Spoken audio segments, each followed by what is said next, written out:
사랑하는 아버지 하나님, 시간에 우리 모인 사랑하는 청년들이 예수 그리스도를 주라 고백하며 그 버겁고 힘든 그들의 삶의 여정 가운데 주님과 동행하기를 원하여서 오늘도 시간을 정하고 예배하며 또 하나님의 은혜를 앙망합니다. 아버지 하나님께서 이곳에 있는 청년들에게 하나님 꼭 필요한 말씀을 주님 저를 통하여서 전파될 수 있도록 주의 성령께서 도우시고 하나님 부족한 저를 감추시며 오직 하나님의 원하심만 나타나게 하여 주시옵소서. 예수님의 이름으로 간절히 기도하옵나이다. 아멘. 제가 오늘 여러분과 함께 나누게 될 하나님의 말씀은 창세기 37장에 있는 말씀입니다. 창세기 37장 5절부터 너무 유명한 말씀이니까 다 잘 아실 텐데요. 창세기 37장 5절부터 하나님의 말씀입니다. 제가 여러분들에게 봉독해 드릴게요. 요셉이 꿈을 꾸고 자기 형들에게 말하매 그들이 그를 더욱 미워하였더라. 요셉이 그들에게 이르되 청하건대 내가 꾼 꿈을 들으시오. 우리가 밭에서 곡식단을 묶더니 내 단은 일어서고 당신들의 단은 내 단을 둘러서서 절하더이다.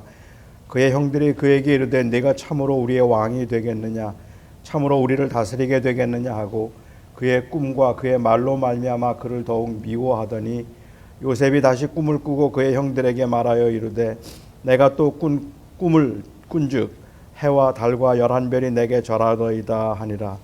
그가 그의 꿈을 아버지와 형들에게 말하매 아버지가 그를 꾸짖고 그에게 이르되 내가 꾼 꿈이 무엇이냐, 나와 내 어머니와 내 형들이 참으로 가서 땅에 엎드려 내게 절하겠느냐.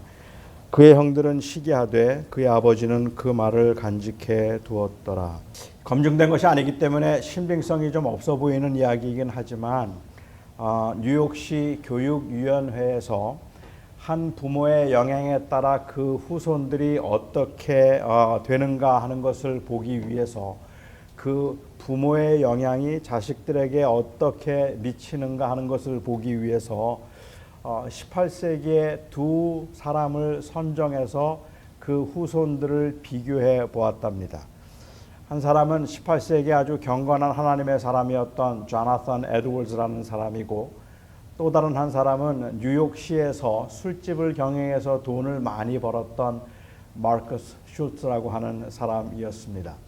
조나선 에드워즈는 미국의 제2 Second Great Awakening을 이끌었던 주역인 만큼 굉장히 헌신된 하나님의 사람이었고 목사였고, 그리고 독서를 즐겨하는 사람이었고, 가정을 굉장히 소중하게 여겨서 자녀들과 많은 시간을 보내고 그 부부 사이의 관계도 좋았던 반면에 술집을 운영했던 마커스 슐츠라고 하는 이 무신론자는 가정을 소홀히 여기지 않아서 가정이란 그냥 자고 또 돈을 벌기 위해서 잠시 쉬는 곳으로만 생각을 했습니다. 부부 사이도 별로 좋지 않았고 자녀들의 교육에도 별로 관심이 없었습니다. 5대에 걸쳐서 조나선 에드워즈의 후손은 896명이었는데 그 중에 부통령이 1명, 상하원 국회의원이 4명, 대학 총장이 12명, 대학 교수가 65명, 의사가 60명, 목사가 100명, 군인이 75명, 저술가가 85명, 판검사 및 변호사가 130명, 공무원이 80명이었답니다.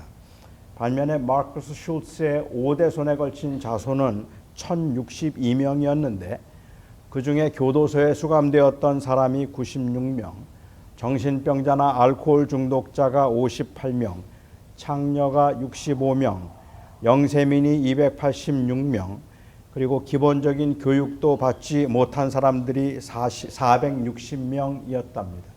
그 차이가 엄청나죠. 가정이 자녀들에게 미치는 영향이 얼마나 큰가, 그리고 신앙을 가진 사람들의 그 자손들이 어떻게 되는가 하는 것, 그것을 말하기 위해서 사람들이 자주 사용하는 예화입니다. 사람들은 그 집안이 얼마나 성공적인 집안인가를 말하기 위해서 그 집안에 석박사가 몇 명이며 전문인이 몇 명이고, 그리고 사업가가 몇 명이, 성공한 사업가가 몇 명인가를 자랑하기도 합니다. 물론 저는 그 부모들의 영향이 부모들의 그 신앙이나 아니면 부모의 교육이 자녀들에게 영향을 미친다는 것은 인정하지만 그럼에도 불구하고 이와 같은 예화는 상당히 문제가 많습니다. 몇 가지 이 예화에 나와 있는 문제를 좀 지적해 보자면 우선 생각해 볼 수 있는 것은 특별한 것을 보편화시키는 것은 합리적이지도 않고 과학적이지도 않습니다. 이것은 그냥 설령 사실이라 할지라도 두 가정의 비유일 뿐이지 이 두 가정의 비교를 통해서 신앙인의 가정과 그리고 비신앙인의 가정 혹은 이 가정교육을 잘한 집안과 가정교육을 잘하지 못한 그 자손을 이를 비교할 수는 없다고 생각해요. 예수를 잘 믿는 사람임에도 불구하고 그 자손들이 불행했던 가정도 있을 것이고 예수를 믿지 않았음에도 불구하고 그 가정이 아주 형통한 가정도 있어서 이 두 가정을 샘플링을 했더라면 아마도 전혀 다른 결과가 나왔을 것이라고 생각합니다. 인간은 워낙에 좀 약하기 때문에 사실은 공식을 만드는 것을 좋아하고 그 공식을 통해서 우리가 이 땅을 살아가려고 애를 쓰는 경우도 종종 있는 것 같기는 합니다. 그래서 우리는 누가 무엇이 됐다고 하면 그 사람이 왜 그렇게 되었을까 하는 그 비결과 공식을 찾아보려고 굉장히 애를 많이 쓰기도 하고 그래서 사실은 어떤 특별한 사람에게 임했던 특별한 일들을 자꾸 일반화시키는 경향이 있습니다. 누가 수석으로 어느 학교에 입학을 했다고 하면 그냥 어김없이 사람들은 찾아가서 어떻게 그 사람이 수석에 입학할 수 있었을까 하는 그 원인과 비결을 찾아내려고 애를 쓰죠. 하지만 그 방법들이 다른 모든 사람들에게 적용되는 것이 아니라서 어떤 사람은 그렇게 해도 안 되는 사람이 있고 그렇게 안 해도 되는 사람도 있는 것 같아요. 간증이 가지고 있는 위험성이 있다면 이 간증은 하나님께서 그 사람에게 주신 특별한 어떤 방법일 텐데 하나님이 인도하셨던 그 특별한 방법을 자꾸만 일반화시키려는 경향이 있다는 말입니다. 그래서 당신도 이렇게 하면 된다.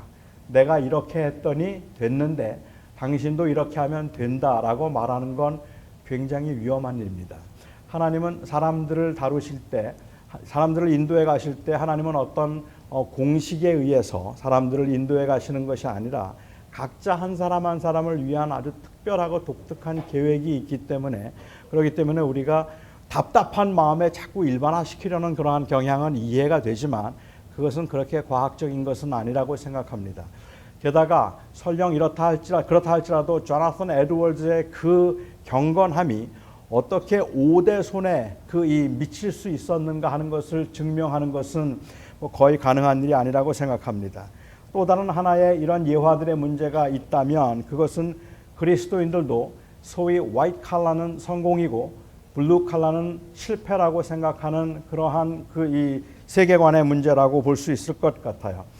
몇 년 전에 저희 교회 집사님 한 분이 한국에 오셔서 의과대학에서 교수를 하면서 또 일을 하신 적이 있었는데 임상을 하신 적이 있었는데 그분이 미국에 돌아오셔서 이것도 그분 개인의 이야기니까는 정확하다고 말할 수는 없겠지만 그분이 미국에 들어오셔서 했던 말이 한국에서 의사는 많은 사람들이 부러워하기는 하지만 존경하지는 않는 직업이라는 이야기를 했습니다. 그래서 사람들은 다 의사가 되고 싶어하고 부러워하면서도 그러면서도 사실은 존경하지는 않는다라고 이야기를 한 적이 있는데 한국의 정치적 혹은 사회적 현실 때문인지는 몰라도 요즘도 드라마의 주제는 온통 법조인, 정치인, 의료계의 부패와 그리고 또한 그 공권력을 이용한 횡포에 관한 것들이 주제인 경우들이 많은 것 같아요. 선하게 살든지 악하게 살든지 상관없이 사람들에게 존경을 받든지 존경을 받지 않든지 상관없이 공부를 열심히 해서 좋은 대학을 가고 그래서 생활이 안정적이고 수입이 많으면 그것은 성공이라는 발상, 이것은 전혀 기독교적이라고 말할 수 없을 겁니다. 물론 저는 소위 성공한 사람들은 다 부패한 사람들이라든지 아니면 예수를 믿는 사람들은 그러한 삶을 추구해서는 안 된다는 말을 하고 있는 것은 아닙니다.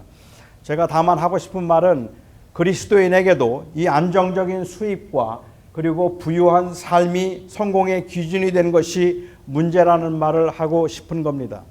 세 번째, 이와 같은 그 예화의 문제가 있다면 그리스도인의 삶에서 어떻게 하나님의 주권을 인정하는가 하는 것에 관한 문제입니다. 물질적인 성공은 하나님의 축복이고, 그리고 또한 그 실패는 하나님의 저주나 하나님의 심판이라고 볼 수 있을까요? 하나님이 사랑하는 사람은 형통하게 하시고 하나님이 사랑하지 않는 사람은 그 인생을 힘들게 한다고 말해도 괜찮겠습니까? 인생의 굴곡이 심한 사람에게는 하나님의 계획이 없고 평탄하고 평범한 사람에게만 하나님의 계획이 있다고 말할 수 있겠습니까? 아마도 여기 있는 여러 청년들 중에도 참으로 버겁고 힘들게 살아가는 청년들이 있을 것이고, 모든 것이 다 순탄해서 잘 풀리는 청년들도 있을 텐데, 모든 것이 다 잘 풀리고 순탄한 청년들은 하나님이 사랑해서 그런 것이고, 그리고 또한 힘들고 버겁게 살아가는 사람들은 하나님이 특별히 사랑하지 않기 때문에 그런 것이라고 말해도 괜찮겠습니까? 저는 종종 목회를 하면서 느끼는 거지만, 좋은 집을 사거나 아니면은 큰 사업을 개업하면서 개업 예배를 하거나 입주 예배를 할 때 정말로 겸손한 마음으로 하는 말인 건 제가 알겠는데, 그렇지만 그게 마음을 상하게 하는 듯한 말들이 있기는 했었어요. 정말로 하나님이 그 하신 일이라고 생각해서 하는 말이겠지만, 그 좋은 집을 갖거나 아니면은 건강하거나 혹은 사업이 잘 되면 하나님이 저를 특별히 사랑해 주셔서 이렇게 일이 잘 풀렸다라고 이야기를 합니다. 그런데 그 말이 하나님이 하신 일이라는 겸손한 고백이기는 한데, 주변에 그 말을 듣는 사람들 중에는 상처받을 사람 제법 있겠다 싶은 거예요. 그런데 왜 하나님이 나는 사랑하지 않으시지? 왜 내 인생을 이렇게 버겁고 힘들게 만드시는 걸까라는 의문을 가질만 하기 때문에 그렇습니다. 사람들이 이렇게 생각을 해서, 일반적으로 되게 그렇게 많이 생각을 했지만, 하나님을 잘 믿는 사람에게는 복을 주셔서 형통하게 하시고 그 사업도 번창하게 하시고 좋은 대학을 가게 하시고 인생이 풀리게 하시지만, 하나님을 사랑하지 않는 사람들은 하나님이 오히려 인생을 버겁게 만드시고 힘들게 만드시고 저주하시고 심판하신다고 사람들은 생각하게끔 만드는데, 어쩌면 크게 일조한 사건이 바로 이 요셉의 이야기가 아닐까 생각합니다. 아니, 어쩌면 우리가 그런 관점으로 요셉을 읽었기 때문에 요셉에 대한 오해가 너무 많다는 것이 정확한 이야기일지도 모르겠습니다. 요셉의 이야기는 요셉이 얼마나 훌륭한 사람이 되었는가에 관한 이야기가 아닙니다. 제가 이해하는 바 요셉의 이야기는 고난과 환난 가운데 있었지만 그 가운데도 하나님을 믿음으로 섬기고 하나님을 섬겼던 사람이 결국은 어떻게 성공하게 되었는가 하는 성공담을 말하고 있는 것이 아니라는 말입니다. 우리는 오늘 본문 이전에 나오는 아주 흥미로운 기록을 하나 발견할 수가 있습니다. 그것은 바로 야곱의 족보와 에서의 족보를 비교하고 있는 것입니다. 우리가 아닌 것처럼 야곱은 하나님의 택함을 받은 사람이고 에서는 하나님의 택함을 받지 못한 사람이었습니다. 그런데 하나님의 택함을 받은 야곱은 정말로 파란만장한 인생을 사는 반면에, 하나님의 택함을 받지 않았던 에서는 오히려 비교적 평탄한 삶을 살았어요. 오늘 본문이 나오기 전에 창세기 35장을 보면 야곱이 가장 사랑하던 그의 아내였고 요셉의 어머니였던 라헬의 죽음에 관한 이야기가 나오고, 이 라헬의 죽음을 이야기하고 난 이후에 바로 이어서 야곱의 족보가 나옵니다. 이 야곱의 족보는 너무 단순하고 너무 간단해요. 야곱에게는 4명의 부인에게서 12명의 아들이 있었는데, 그 4명의 부인의 이름과 12명의 아들의 이름을 기록한 것이 전부입니다. 어떤 묘사도 없고 어떤 설명도 없습니다. 특히 그 다음에 나오는 36장에 나오는 에서의 족보와 비교해보면 너무 초라하기 이를 데 없습니다. 우리가 아는 것처럼 야곱의 아들들 중에는 성폭행을 한 아들 중에는 살인을 한 아들도 있었고, 성폭행을 당한 딸도 있었고, 그리고 또한 며느리와의 관계에서 자식을 낳은 아들도 있었습니다. 그뿐만 아니라 형제를 공모해서 자기의 친동생을 노예로 팔아버리기도 했던 그러한 사람들입니다. 반면에 에서에게는 3명의 부인이 있었고, 그 3명의 부인에게서 5명의 아들이 있었습니다. 그들은 나중에 세일 땅으로 이주를 해서 살게 되는데 그 산악지방을 점령하게 되죠. 에서의 후손들은 모두가 다 왕이 되었고 세력가의 왕이 되고 족장이 되어서 엄청난 세력가의 가문을 형성하게 됩니다. 저는 왜 에서의 족보를 이렇게 거창하게 기록해 놓았을까 하는 것이 사실은 좀 궁금했습니다. 야곱보다는 에서가 성공한 사람입니다. 야곱은 기근이 났을 때 아들들을 친히 보내어서 양식을 구하여야 했고 자기의 양들을 아들들이 쳐야 할 만큼 그렇게 큰 부자는 아니었지만 에서는 그 한 지역을 다 다스리고 있던 족장이요 왕으로서 엄청난 세력을 가진 대부호였고 최고의 세력가, 소위 말하는 엄청난 복을 받은 사람입니다. 적어도 성경의 기록상으로는 에서의 아들들 중에는 문제를 일으키거나 사기를 당하거나 사기를 친 아들들이 없었고 에서의 부인들끼리 서로 다투거나 싸운 적도 없었습니다. 인간적으로 생각해 보면 에서는 정말로 호탕한 성격이었어요.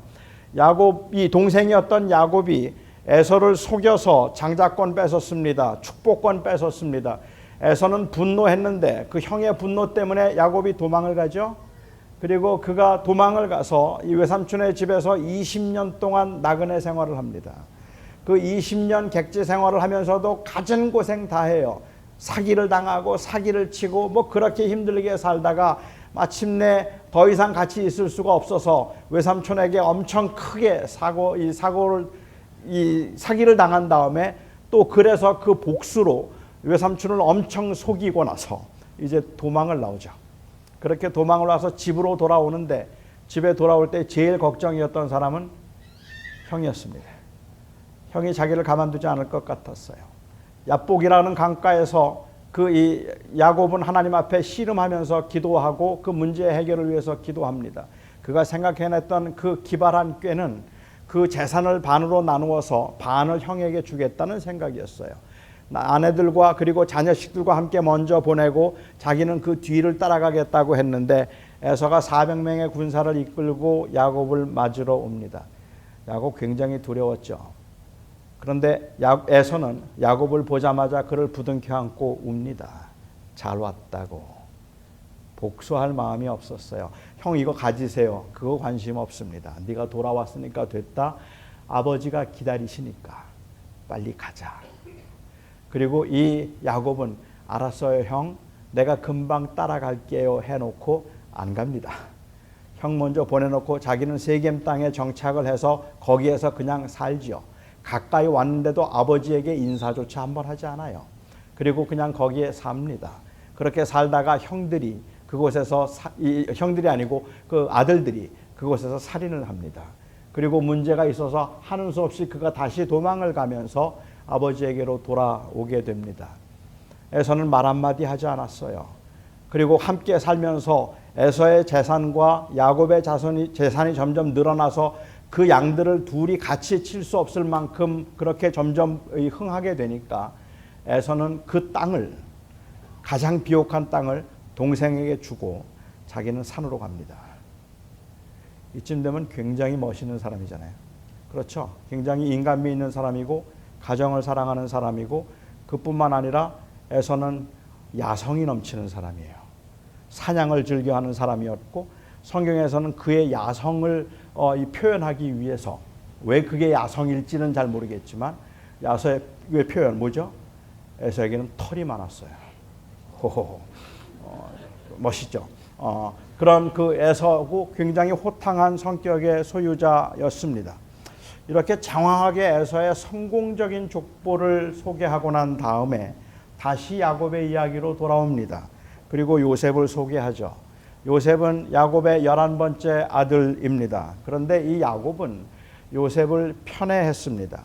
어머니를 먼저 잃은 아들이라서 그랬을 수도 있겠고 라헬에 대한 책임감 때문에 그랬을 수도 있을 겁니다. 성경은 야곱이 노년에 얻은 아들이라서 특별히 사랑했다고 말했는데 사실 노년에 얻은 아들이고 불쌍한 마음이 있었다면 베냐민이 더 불쌍해요. 베냐민은 더 어렸었고 그가 태어나면서 그는 자기 엄마도 본 적이 없으니까 불쌍하죠. 하지만 야곱은 요셉을 특별히 총애해서 그에게 채색 옷을 입혀주었습니다. 색깔이 들어가 있는 옷을 입혀주었는데 이거는 그를 특별히 사랑해서 더 좋은 옷을 입혀주었다는 의미가 있을 뿐만 아니라 사실 그 당시에 채색 옷을 입혀주었다는 것은 아버지가 그 아들을 상속자로 생각하고 있다고 오해할 만한 일입니다. 그러니까 형들의 입장에서 볼 때는 아버지의 마음속에 12명의 아들 중에 요셉을 상속자로 생각하고 있다고 생각할 만한 상황이에요. 그러니까는 요셉이 밉겠죠. 그리고 요셉에 대해서 견제를 하지 않을 수 없는 상황인데, 이런 상황에서 요셉이 꿈을 꾸었습니다.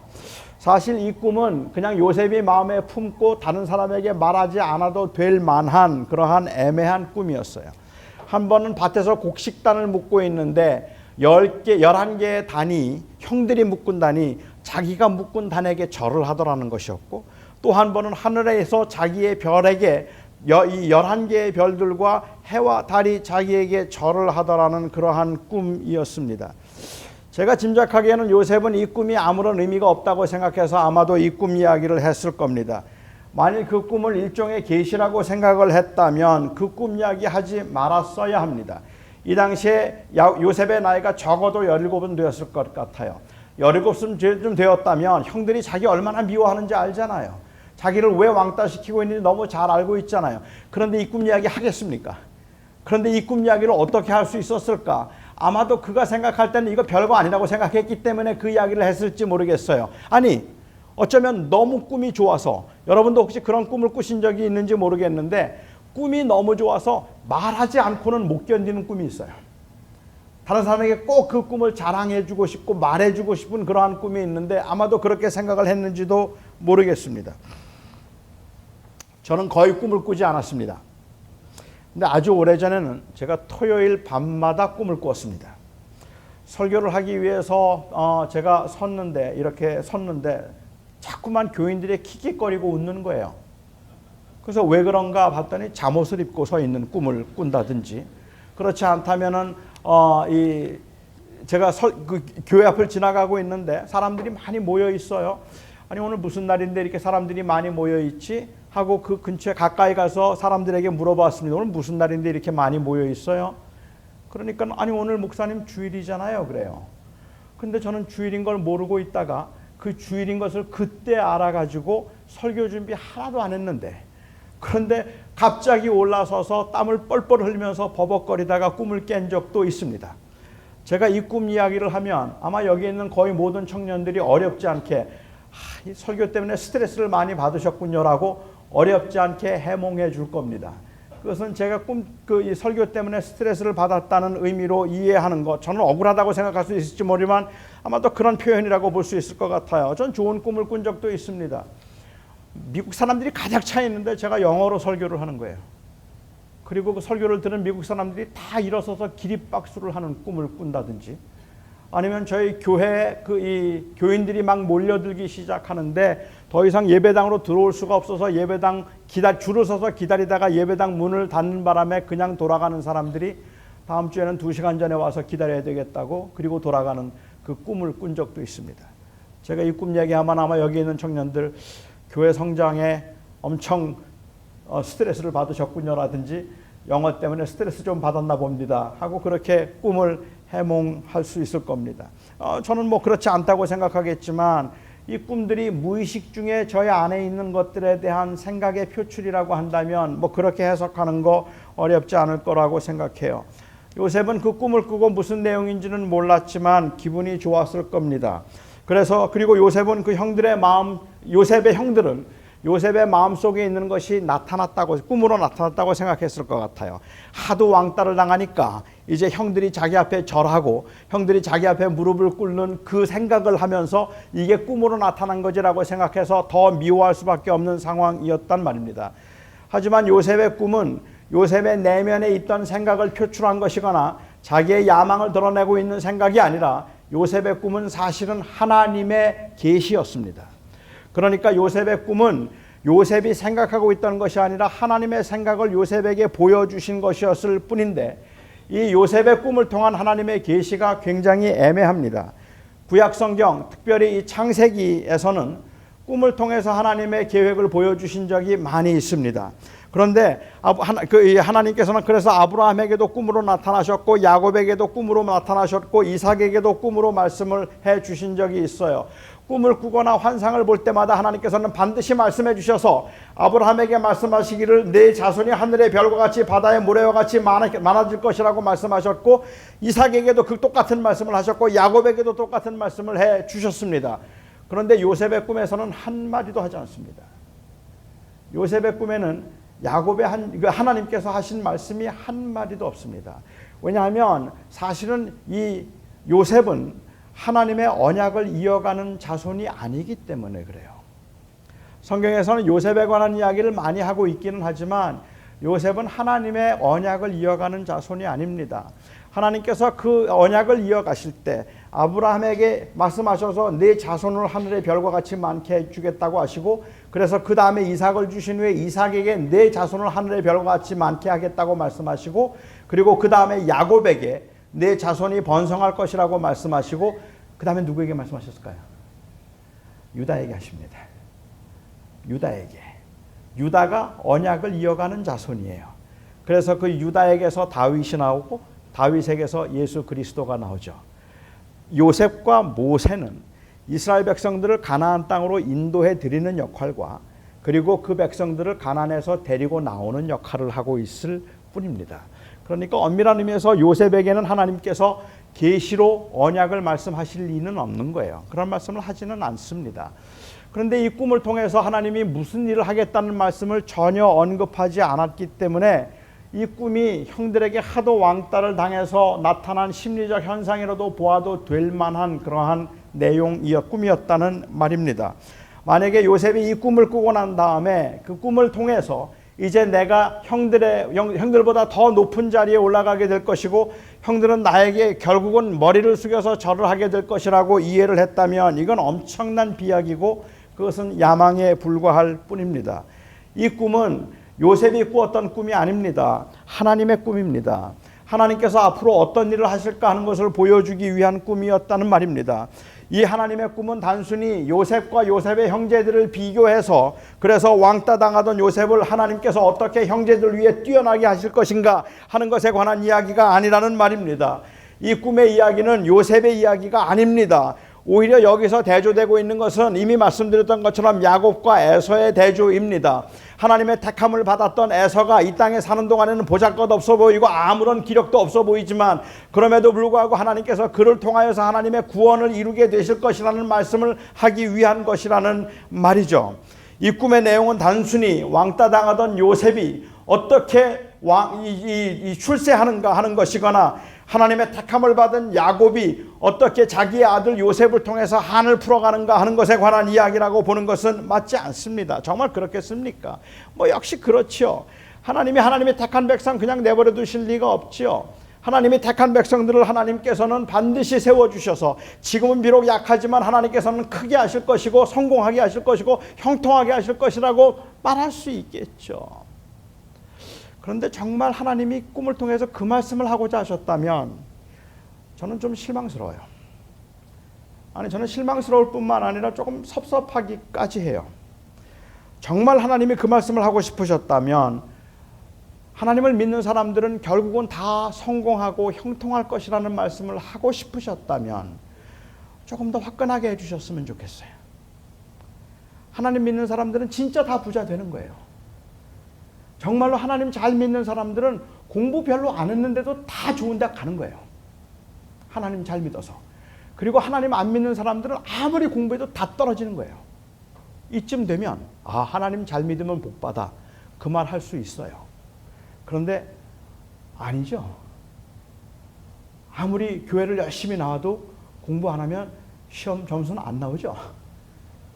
그래도 시험 점수가 잘 나오게 된다면야 얼마나 문제 없겠지만 그렇게 되지 않는다는 말입니다. 우리는 종종 예수를 믿으면 하나님께서 복을 주셔서 부자가 된다고 말하거나 예수를 믿으면 하나님께서 그 삶을 형통하게 하신다고 말합니다. 그리고 하나님께서 그를 지켜주실 것이라고 말을 해서 종종 사용하는 예화들이 다니엘이 사자굴 속에 있었지만 사자의 입을 막으시고 살려주신 하나님, 용광로 속에 들어가도 해를 입지 않고 나왔던 사드락과 메삭과 아벳느고의 하나님 이야기를 합니다. 하지만 우리는 왜 뉴게이트에서 런던까지 그 긴 거리를 마차를 타고 꽁꽁 묶여서 화형을 당하기 위해서 그 마차를 타고 가면서 Christ, Christ, none but Christ, only Christ, Christ, Christ, Christ 예수만을 외치다가 그 화형대 위에서 불에 타서 죽어가면서 마지막 호흡까지 크라이스트를 외쳤던 존 브래드포드의 이야기는 왜 안 할까요? 왜 우리는 사자굴 속에 들어갔다가 해를 입지 않고 나왔던 다니엘에 관한 이야기를 하면서 토굴에서 아니면 붙잡혀서 톱에 잘려 죽거나 단두대에서 목이 잘려 죽었던 그리스도인들에 관한 이야기는 왜 안 할까요? 제가 여러분들에게 드리고 싶은 말씀은 하나님을 사랑하는 사람들은 다 고난과 환난을 피하고 면하게 될 것이라는 건 공식이 아니란 말이에요. 그건 하나님의 섭리 가운데 다니엘처럼 경험하는 사람도 있지만 존 브래드포드 같은 일을 경험하는 사람도 있더라는 말입니다.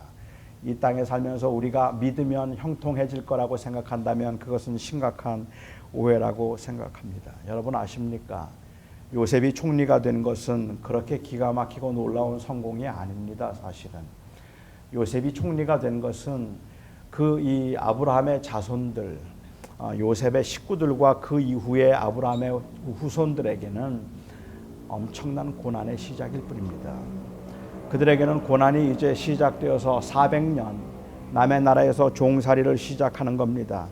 그 백성에게는 정말로 길고 지루한 아픔과 고통의 순간이 시작되었는데 자기 혼자 총리가 되어서 호의호식한다고 그것을 성공이라고 말하고 그것을 형통이라고 말하는 것은 마땅하지 않다는 말입니다.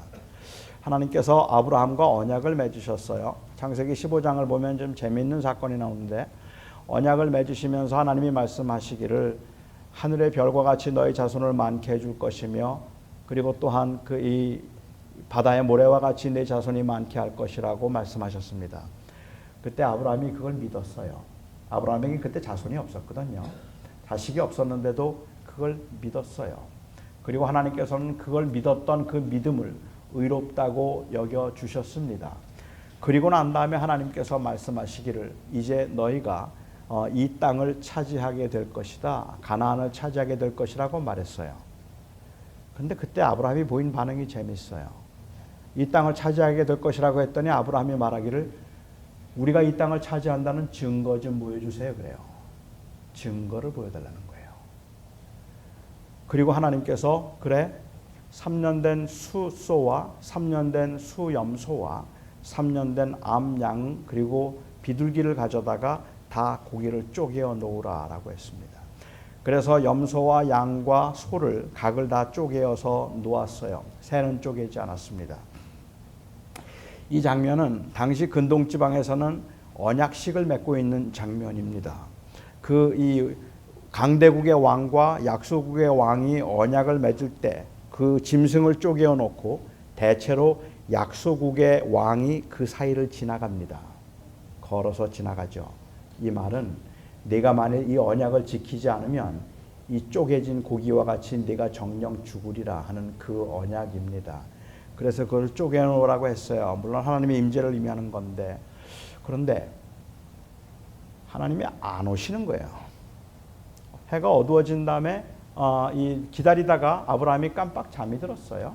그리고 잠에서 깨었을 때 하나님께서 나타나셨습니다. 그리고 말씀하셨는데 그 말씀이 충격이에요. 내 자손이 400년 동안 종살이를 하다가 400년 후에 큰 민족을 이루어 이 땅을 차지하게 되리라. 그 말씀이었습니다. 고난이 하나님의 심판이라고 생각하고 있는 일반적인 생각에서는 하나님이 도대체 왜 이렇게 화가 나셨을까가 이해가 되지 않아요. 그 땅을 주겠다고 말씀하셨고 그래서 증거를 좀 보여달라 그랬더니 하나님께서 말씀하시기를 400년 동안 종살이를 하다가 큰 민족을 이루어 나오리라. 도대체 아브라함이 뭘 잘못했죠? 아브라함이 잘못한 게 뭘까요? 제가 생각해 볼 때 한 3가지쯤 될 것 같아요. 아브라함이 잘못했다 얘기해주는 거.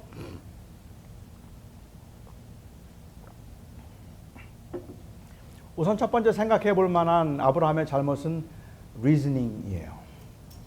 하나님 앞에서 물은 게 잘못이에요.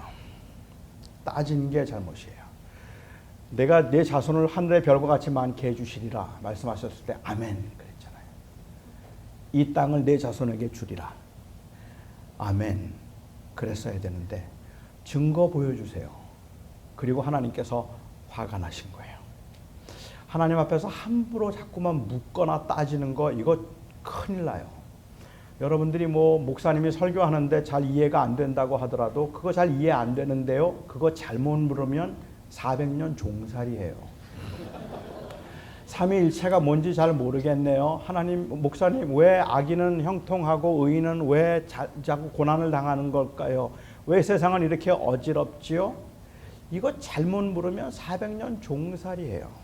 그냥 목사가 말하면 아멘, 뭐라고 말하면 도저히 이해가 안 돼도 네 이렇게 말해야 되는 거예요. 맞나요? 아니에요. 틀렸어요. 저는 여러분들이 제발 그러지 않았으면 좋겠다고, 제발 그러지 말라고 간곡하게 부탁하고 싶어요.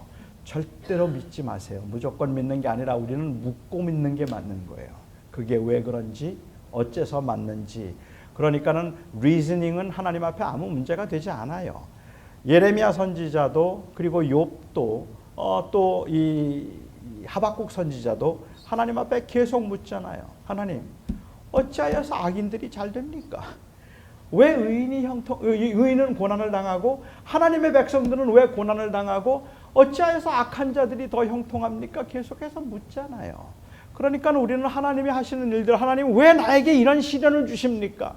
하나님 어찌하여서 나로 하여금 이렇게 고난과 가운데 있게 하십니까? 왜 나는 이렇게 작은 것을 주셨습니까? 물어야 돼요.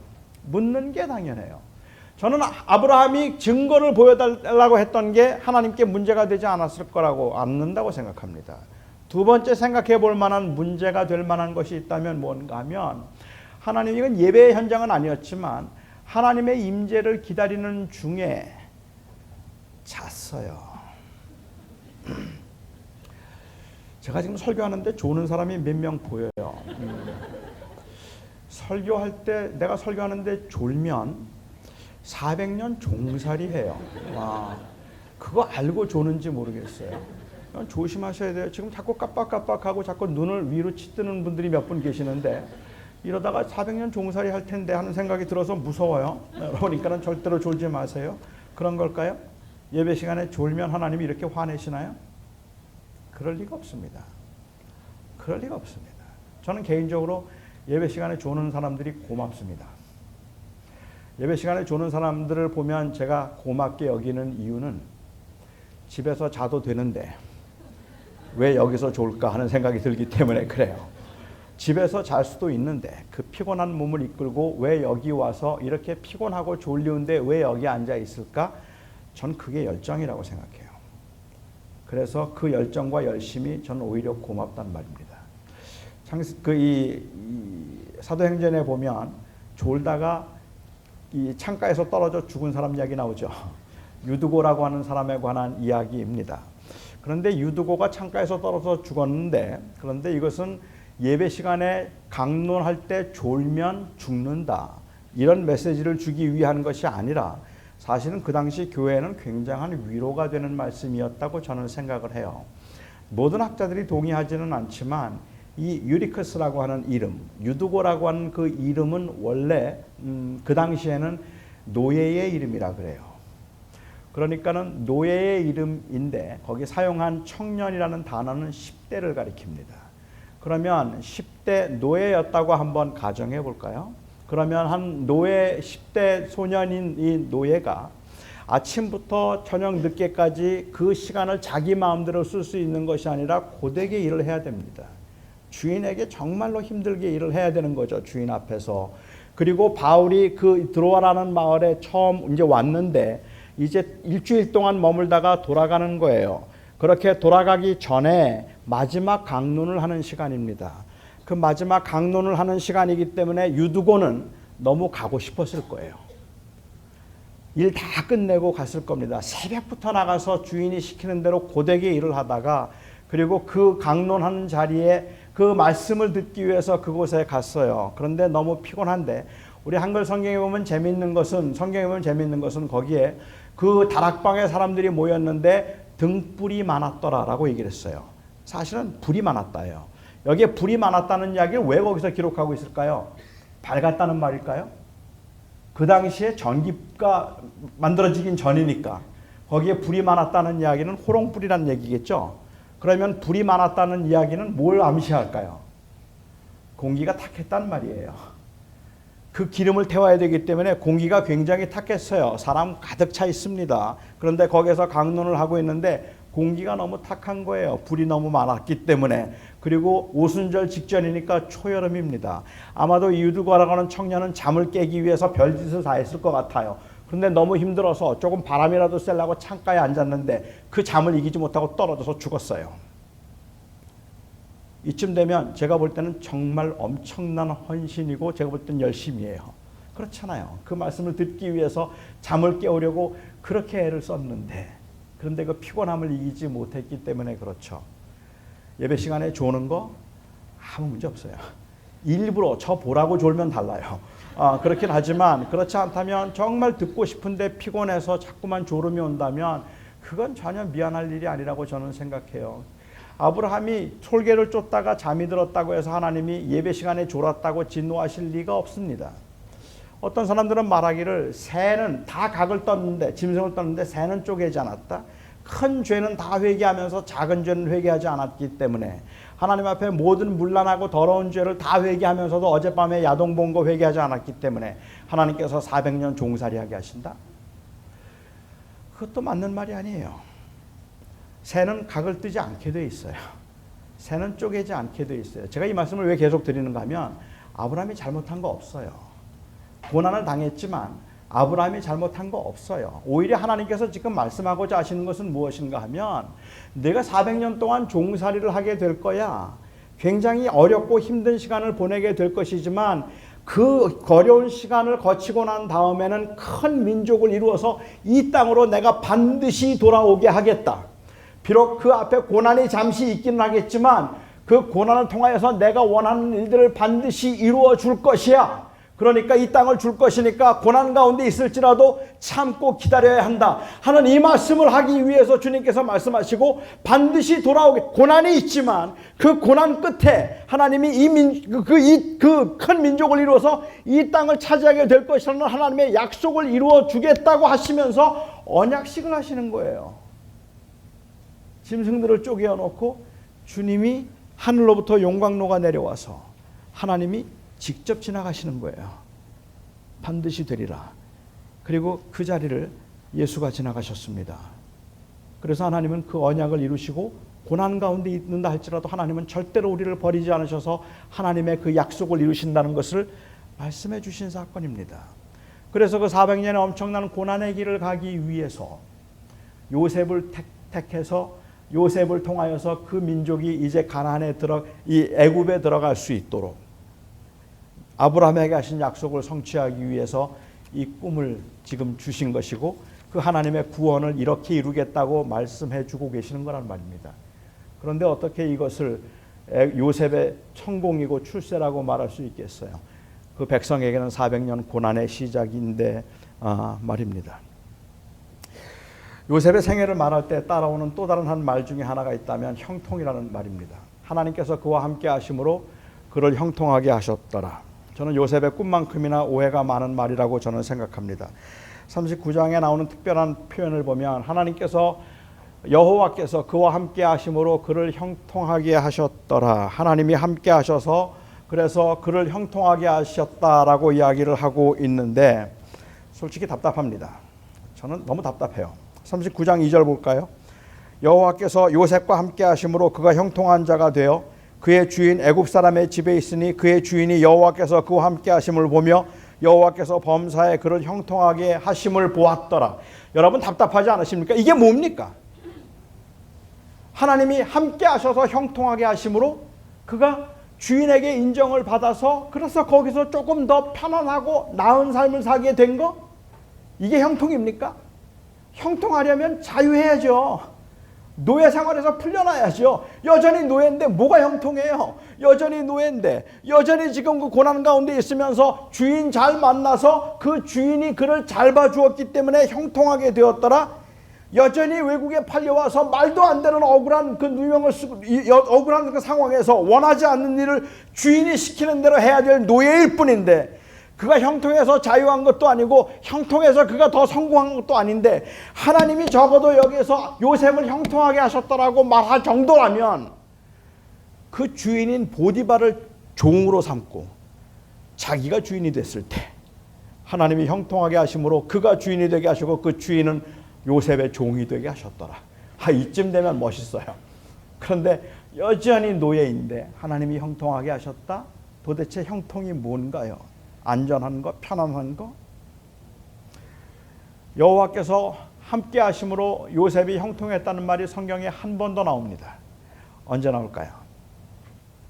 총리 되었을 때 드디어 하나님이 함께 하심으로 그를 형통하게 하셨더라. 그러면 이해가 되죠. 그런데 요셉이 총리가 되었을 때는 형통이라는 단어가 한 번도 나오지 않아요. 요셉이 총리가 되었을 때는 성공했다는 말 나오지 않아요. 그가 형통했다는 말은 언제 나오는가 하면 그 보디발의 아내에게 유혹을 받아서 감옥에 갇혔을 때 그때 또 한 번 나오게 됩니다. 부인에게 억울한 누명을 쓰고 감옥에 갇혔을 때 39장 23절에 보면 간수장은 그의 손에 맡긴 것은 무엇이든지 살펴보지 아니하였으니 이는 여호와께서 함께 하심이라 여호와께서 그를 범사에 형통하게 하셨더라. 억울하게 감옥에 갇혀 있는데, 누명을 쓰고 감옥에 갇혀 있는데, 그런데 하나님께서 그를 형통하게 하셨다는 말이 조금 더 그래서 나은 감옥살이를 하는 거, 그걸 형통이라고 불러도 여러분 괜찮겠습니까? 제가 생각할 때는 이 요셉이 억울한 일을 당하게 된 것도 생각해보면 정말 기가 막힌 일이라고 생각해요. 우리는 종종 보디발의 아내가 요셉을 유혹한 사건을 성적인 유혹이고 그 성적인 유혹을 요셉이 어떻게 이겼는가 하는 것으로 이야기를 합니다. 그런데 사실은 그렇게 볼 건 아닌 것 같아요. 보디발의 아내는 요셉을 성적으로 유혹했지만 문제는 요셉이 보디발의 아내에게 성적인 유혹을 느꼈겠느냐는 거예요. 그런 기록은 없잖아요. 그리고 보디발의 아내에게 요셉이 성적인 유혹을 느끼지 않았을 가능성이 더 높지 않겠습니까? 사실 그 당시에 요셉은 이 보디발의 집안에 있는 모든 여성들이 흠모하던 사람이었어요. 굉장히 많은 사람들이 부러워하고 좋아하던 사람이었는데 그럴 만큼 그는 뛰어난 사람이기는 했죠. 제가 성경에서 제일 좋아하던 성경 구절이 창세기 39장 6절 말씀이었어요. 지금은 제일 좋아하지 않아요. 근데 옛날에는 제일 좋아했는데 개역 개정 성경을 보면 창세기 39장 6절을 번역할 때 그는 이 개역 개정은 용모가 준수하고 아름다웠더라 이렇게 되어 있어요. 용모가 준수하고 아름다웠더라. 좀 표현이 애매하죠. 근데 옛날 개역 성경을 보면 이 39장 6절을 어떻게 번역했는가 하면 그는 용모가 빼어나고 아담하였더라 이렇게 됐어요. 용모가 빼어나고 아담하였더라. 완전히 저잖아요. 이거 완전히 저를 묘사하는 너무 적절한 표현이라서 제가 그 말씀을 제일 좋아했거든요. 이건 완전히 나다. 용모가 빼어나고 아담한 사람, 이거 완전히 나네. 그러니까 요셉이 저 같았던 거예요. 그렇게 인기가 많았던 거예요. 그렇죠? 사실 여기에 아담했다는 말의 의미는 well built, 건장했다. 아주 이 체력이 좋았다. 이런 뜻입니다. 아름답게 생겼고 체력도 좋았고 성품도 좋았고 여러 가지 면에서 모든 여성들에게 예수님이 흠모할 만한 그러한 사람이었는데 보디발 아내는 그래서 그를 유혹했습니다.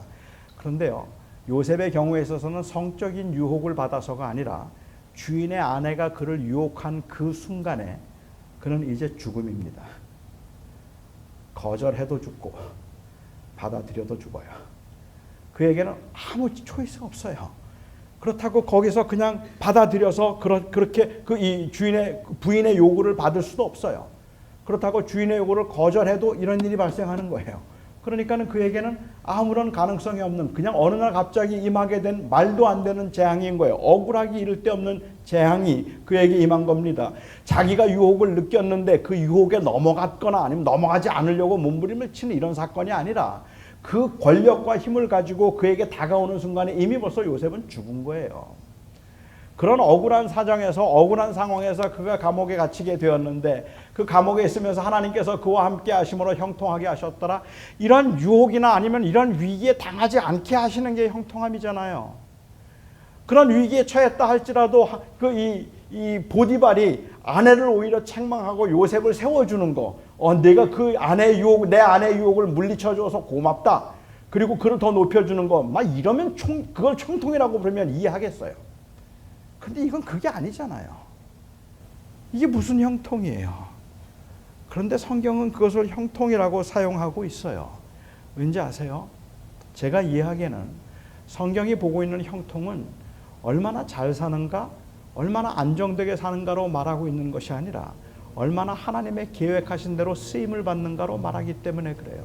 그가 비록 감옥에 갇혀 있어도, 그가 비록 노예로 팔려갔어도, 그가 비록 총리가 되었어도 이 모든 일들이 하나님이 그 백성을 구원하기 위한 하나님의 일을 해가시는 일에 요셉이 지금 따라서 순종하며 살아가고 있으면 그것을 가리켜서 형통이라고 부른단 말입니다. 따라서 성경에서는 얼마나 많은 것을 누리고 얼마나 많은 것을 소유하고 얼마나 많은 사람들 위에 뛰어났는가에 의해서 형통을 말하지 않고 오히려 그 인생을 어떻게 하나님과 동행하며 하나님의 원하심을 따라 살아갔는가 하는 것으로 형통을 말하고 있다는 말입니다. 그런데 왜 우리는 이것을 성공이고 형통이라고, 그가 총리가 된 것을 왜 성공이고 형통이라고 읽을까요? 우리가 요셉의 형제들처럼 생각하기 때문일 겁니다. 요셉의 형제들은 요셉의 꿈을 하나님의 섭리와 하나님의 계획으로 보지 않고 그냥 개인적인 성공 그리고 개인적인 출세로 보았습니다. 물론 그들을 그 질투할 수 없게 만들었던 야곱의 편애가 더 문제이긴 하겠지만 사실은 이런 실수는 우리도 범하고 있는 실수라고 저는 생각을 해요. 누가 어떤 사람이 되었다고 하면 우리는 그리스도인임에도 불구하고 그것을 하나님의 계획과 하나님의 뜻을 이루기 위한 과정이라고 생각하기보다는 오히려 그것을 출세와 성공이라고 생각해서 비교하고 그리고 또 경쟁하고 자랑하고 위축되게 만들기가 십상이라는 말입니다.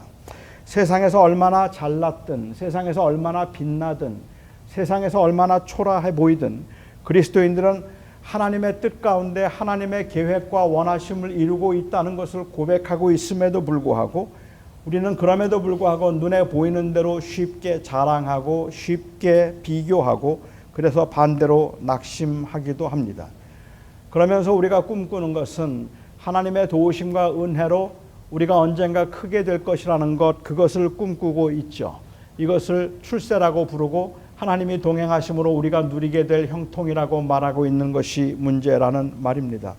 요셉의 꿈은 비록 세상에서는 이 하나님의 택한 백성인 야곱의 자손이 에서의 자손들보다 더 못한 것처럼 보여도 가장 중요한 것은 그들과 약속하셨던 하나님이 신실하게 그 약속을 이루어내실 것이라는 것, 그 사실에 있다는 것을 우리는 인정하는 것이 중요하다는 말이에요. 우리의 삶이 다른 사람하고 비교해 보면 초라해요. 약하잖아요. 보잘것없어 보이긴 하잖아요. 하지만 그럼에도 불구하고 그것이 하나님의 손안에 있다는 것을 아는 게 얼마나 중요한 일인가 말입니다. 예수 그리스도의 사람들은 그래서 감히 이 세상에서는 가진 것도 없고 매일 아프고 초라한 인생을 사는 것 같아도 나는 예수님 때문에 괜찮습니다라는 말을 할 수 있는 것이고, 감히 그래서 예수의 사람들은 이 땅에서 성공하고 출세하고 모든 사람들의 부러움을 받아도 예수를 아는 그 고상함에 비하면 이건 아무것도 아닙니다라는 말도 감히 할 수 있는 거란 말입니다. 여러분, 남들보다 조금 낫다고 해서 절대로 자랑하지 마세요. 남들보다 조금 못하다고 해서 절대로 위축되지 마세요. 우리가 이 땅에 살면서는 그것들을 가지고 사람들을 평가하기 때문에 참 어렵고 힘든 싸움을 하고 있는 건 사실이지만 하나님은 절대로 그렇게 우리를 다루지 않으신다는 말입니다. 여러분은 하나님이 공평하시다고 생각하십니까? 하나님이 공평하십니까? 아니에요. 하나님 공평하지 않아요. 하나님께서 어떤 사람에게는 많이 주셨고요. 어떤 사람에게는 적게 주세요. 어떤 사람은 태어날 때부터 금수저도 있고 어떤 사람은 태어나면서부터 흙수저인 사람도 있어요. 어떤 사람은 건강한 사람도 있지만 나면서부터 장애인도 있다는 말입니다. 하나님이 공평하다고요? 적어도 분배에 있어서는 하나님이 공평하지 않아요. 제가 한번 뉴욕에 집회를 갔는데 제 집회가 끝나고 난 다음에 한 자매가 저를 찾아왔어요. 그리고는 저에게 그 말을 해요. Pastor Rowe, I don't think God is fair. 하나님이 공평하지 않다는 거예요. 제가 그 자매에게 참남하도다. 네가 감히 무엇이간데 하나님의 공평함을 논하며 네가 무엇이간데 하나님 앞에서 감히 하나님이 공평하지 않다 공평하다는 말을 하느뇨. 전능하신 하나님께서 토기장애로서 진흙을 원하는 대로 빚을 수 없더냐. 이렇게 말을 못했어요. 제가 그렇게 말을 할 수 없었던 이유는 저에게 하나님이 공평하지 않다고 말했던 그 자매는 뇌성마비 장애인이었습니다. 태어나면서부터 평생을 휠체어에 앉아서 살았던 그 자매가 제 앞에서 하나님이 공평하지 않다는 그 짧은 몇 마디의 말을 하기 위해서 얼마나 몸을 비틀면서 얼마나 숨을 몰아쉬면서 힘들게 그 말을 하고 있는지, 그렇게 힘들고 버겁게 하나님이 공평하지 않다고 말하는 그 자매 앞에서 저는 하나님의 공평함을 말할 수 없었어요. 제가 그 자매에게 말했습니다. 하나님은 공평하시지 않다.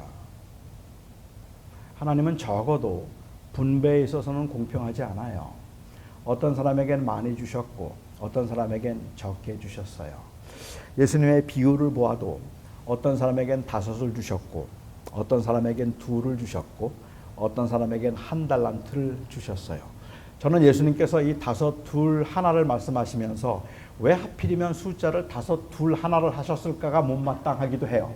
물론 주님은 그런 의도로 하신 말씀은 아니겠지만 제가 못마땅하게 생각하는 이유는 5을 가진 사람이 최선을 다해서 남기면 몇 개죠?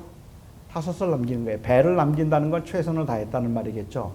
2개 가진 사람이 최선을 다해서 배를 남기면 그 인생이 최선을 다한 거죠. 착하고 충성된 종이라는 말을 들을 수 있을 겁니다.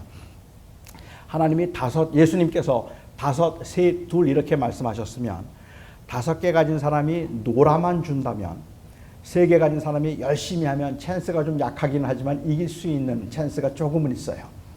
그렇죠? 그런데 5, 2, 1는 절망이에요. 5개 가진 사람이 놀아도 2 가진 사람 몸부림쳐서 2개 남겨도 못 이겨요. 1 가진 사람은 그 생각을 했어요. 1 받은 사람은. 그래서 그는 말하기를 당신은 굳은 사람이라 심지 않은 데서 거두는 줄을 내가 알았기 때문에 땅에 묻어뒀습니다. 했죠.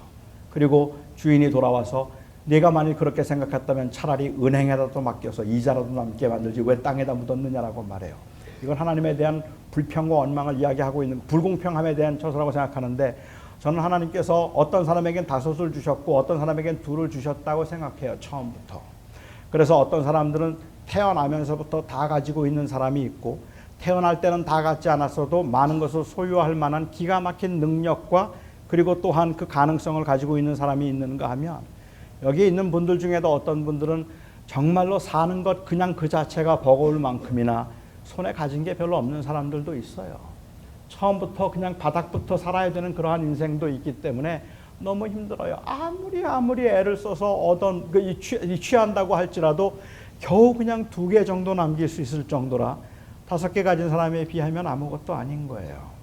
그래서 우리는 나름대로 열심히 살다가도 조금 더 성공했거나 출세했다는 사람들 앞에만 가면 기가 죽고 그리고 초라해지는 것이 우리의 인생이죠. 왜요? 세상 사람들은 지금도 물어요.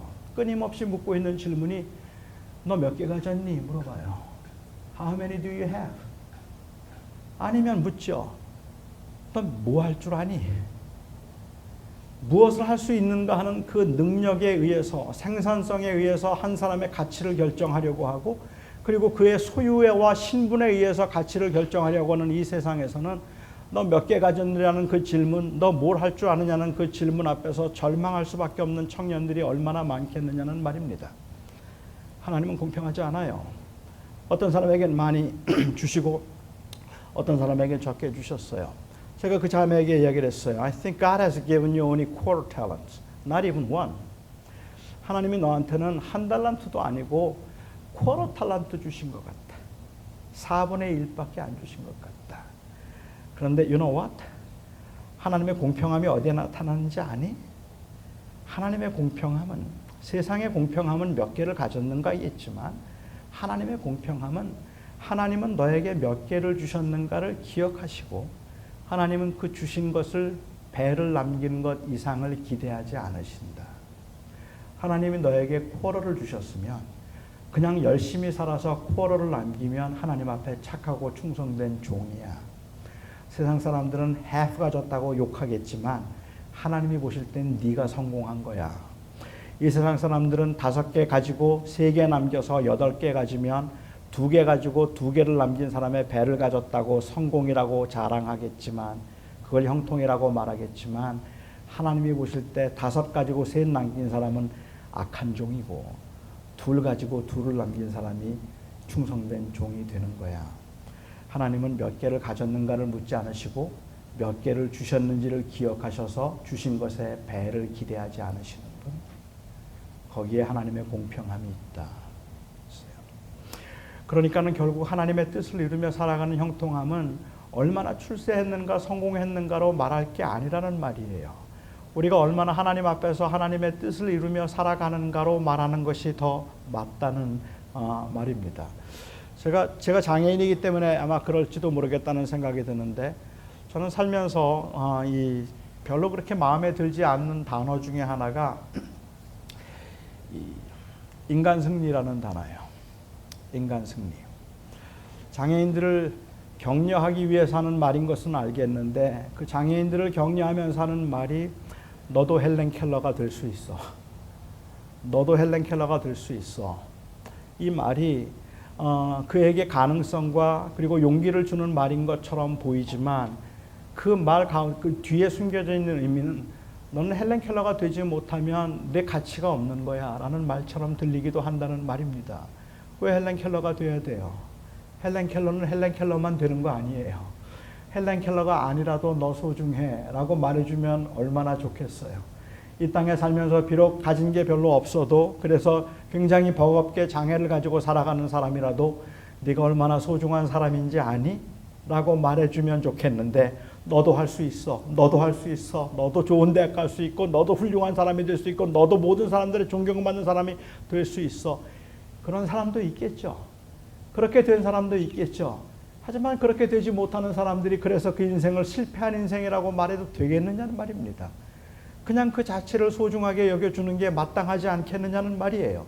여기 있는 사람들 중에는 어떤 사람들은 정말 잘해서 또 좋은 기업에 들어가기도 하고 돈을 벌기도 하는 사람도 있겠죠. 그러니까 너도 할 수 있어라고 말하는 게 아니라 우리 모두 다 열심히 살아가지만 5 가진 사람은 5을 남기고 2를 가진 사람은 2를 남길 수 있겠지만 그냥 그 주어진 곳에서 하나님의 자녀로 하나님의 뜻을 이루며 살아간다는 사실로 너는 굉장히 소중하다라고 말해주면 좋겠단 말이에요. 세상은 그렇게 말하지 않지만 교회는 그렇게 말해주면 좋겠단 말이에요. 교회에서만이라도 그런 가치에 의해서 사람들을 평가하는 것이 아니라 그런 가능성을 보고 사람을 평가하는 것이 아니라 그래서 너도 꿈을 가져야 된다고 너도 요셉처럼 될 수 있다고 그렇게 말하는 것이 아니라 요셉의 생애의 소중한 가치는 그가 총리가 되었다는 사실에 있는 것보다는 오히려 그가 하나님과 항상 동행하며 하나님의 원하심을 이루어서 감옥에 갇히기도 하고 총리가 되기도 하고 그리고 구덩이 속에 빠지기도 하지만 그 모든 상황에서 그가 하나님을 붙들었더라. 이 말을 해주면 좋겠단 말입니다. 그게 바로 우리가 가질 수 있는 꿈이 아니겠느냐는 말이에요. 요셉의 별명이 꿈꾸는 자입니다. 그런데 이 말은 요셉이 한 말도 아니고 하나님께서 하신 말씀도 아닙니다. 꿈꾸는 자라는 말은 요셉의 형제들이 요셉을 놀리기 위해서 한 말입니다. 요셉의 형제들은 요셉을 미워했을 뿐만 아니라 결국은 하나님의 뜻과 하나님의 계획을 모독한 셈이 되었습니다. 예수 때문에 예수의 형제들은 예수 때문에 사는 사람들을 보고 가난하다고 인생이 곤고하다고 놀리는 것, 그것은 그냥 그 사람을 놀리는 게 아니고 하나님의 주권에 대한 도전이 되는 겁니다.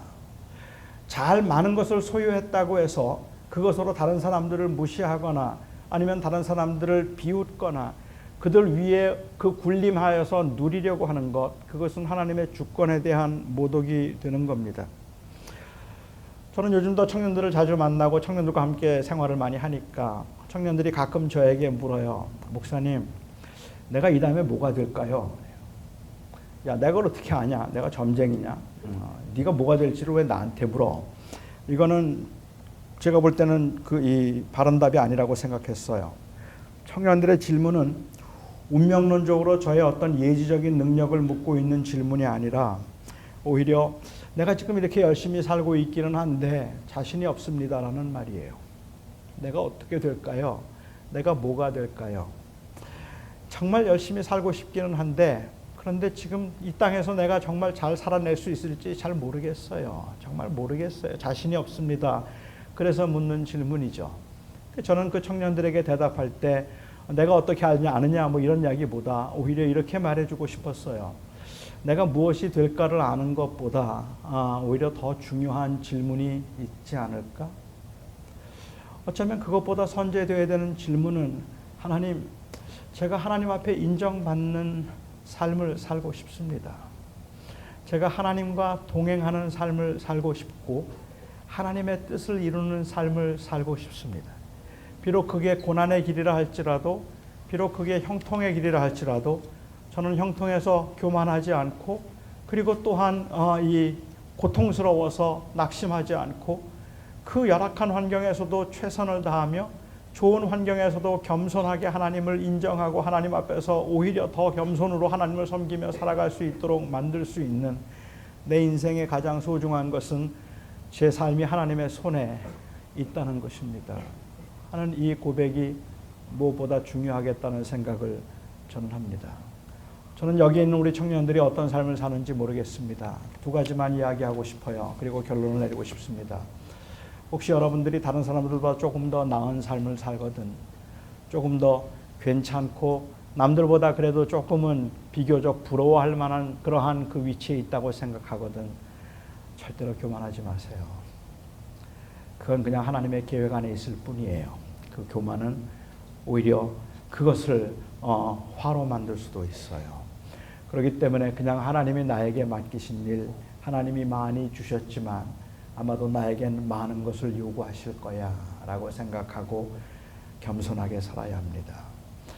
세상에서 살아가기에는 버겁다 싶을 만큼 많이 갖지 못하고 그래서 항상 원망되고 너무 힘들고 정말 버거워서 난 이제 못 살겠다고 생각하는 분들에게 제가 오늘 꼭 드리고 싶은 말씀이 있다면 낙심하지 마세요. 비록 이 세상에서는 다른 사람들이 인정할 만큼의 결과를 내지 못한다 할지라도 하나님은 여러분을 향한 하나님의 계획이 있습니다. 그리고 하나님은 여러분을 향한 하나님의 계획을 이루어 가십니다. 다 형통하고 성공해서가 아니라 주어진 그 삶의 현장에서 하나님은 하나님의 일을 하십니다. 요셉의 꿈은 요셉의 꿈이 아니라 하나님의 꿈이었습니다. 여러분의 꿈은 여러분의 꿈이 아니라 하나님의 꿈입니다. 여러분의 인생은 하나님의 꿈입니다. 그렇기 때문에 낙심해도 안 되고 교만해도 안 됩니다. 하나님 앞에서 그냥 하나님 인정하고 하나님의 주권 안에서 열심히 성실히 믿음의 사람들로 살아내 주시기를 바랍니다. 기도하겠습니다. 오늘 오신 나의 아버지 하나님, 우리가 살아가고 있는 세상이 정말로 거칩니다. 여기 있는 사랑하는 청년들이 살아가는 삶의 현장도 누구 못지않게 정말 치열하고 버겁습니다. 제가 오늘 이렇게 이야기하는 것이 너무 사치스럽고 오히려 무기력하게 들릴 만큼이나 이 세상에서는 치열하게 성과와 그리고 또한 그 결과만을 추구하고 얼마나 많이 가졌는가에 의해서 소유와 또 신분에 의해서 생산성에 의해서만 한 사람의 가치를 결정합니다. 이런 버거운 인생을 살아가야 하는 많은 청년들 중에 많은 것을 소유하지 못한 채 살아가야 되는 청년들의 입장에서는 말할 수 없이 힘들고 일어났다가도 쓰러지게 되고 그리고 또한 아무 앞도 보이지 않아서 좌절하게 되는 경우들이 너무 많습니다. 아버지 하나님, 이 시간에 주님 간절히 기도하고 원하옵는 것은 우리가 나중에 총리가 될 것이기 때문이 아니라 하나님, 우리가 주어진 그 모든 상황에서 언제나 하나님을 바라볼 수 있고 그리고 또한 우리가 하나님의 손 안에 있다는 사실을 놓치지 않아서 낙심하거나 교만하지 않았으면 좋겠습니다. 사랑하는 하나님, 살면서 너무 지쳐있는 우리 청년들을 오늘 좀 위로해 주셨으면 하는 간절한 마음으로 기도합니다. 이 세상에서 정말 많은 사람들에게 이리저리 치였던 사람들에게 주님 오늘도 내가 너를 얼마나 사랑하는지 아느냐고 말씀해 주시고 너를 향한 나의 계획과 그리고 또한 그 목적이 있다고 주님이 말씀해 주셔서 우리가 살아가는 그 길이 사망의 음침한 골짜기라 할지라도 거기에 하나님의 손과 하나님의 마음이 있음을 하나님 오늘도 좀 알 수 있고 확인할 수 있도록 주의 성령께서 사랑하는 청년들의 마음을 만져 주시옵소서. 버거운 인생에서 낙심하지 말게 하시고 아버지 하나님 그냥 최선을 다해서 성실하게 주님 앞에 살아낼 수 있게 하시며 주님께서 마지막 날 우리들의 그 눈물을 씻기시고 마지막 날 주님께서 우리들의 그 모든 수고를 거두어 가실 그날까지 주님 저희들이 믿음의 그 삶을 살게 하시고 특별히 이 공동체가 그렇게 믿음으로 살고자 하는 우리 청년들을 격려해주고 위로하며 비교하거나 경쟁하지 아니하도록 하나님께서 이 공동체를 건강하게 세워 주시옵소서. 이렇게 하나님을 사랑하며 믿음으로 살고자 하는 거룩한 주의 백성들과 이 공동체 위에 여기에 모인 모든 청년들 위에 우리 주 예수 그리스도의 은혜와 하나님의 극진하신 사랑하심과 성령의 위로하시며 교통하심이 영원까지 함께 하시기를 간절히 축원하옵나이다. 아멘.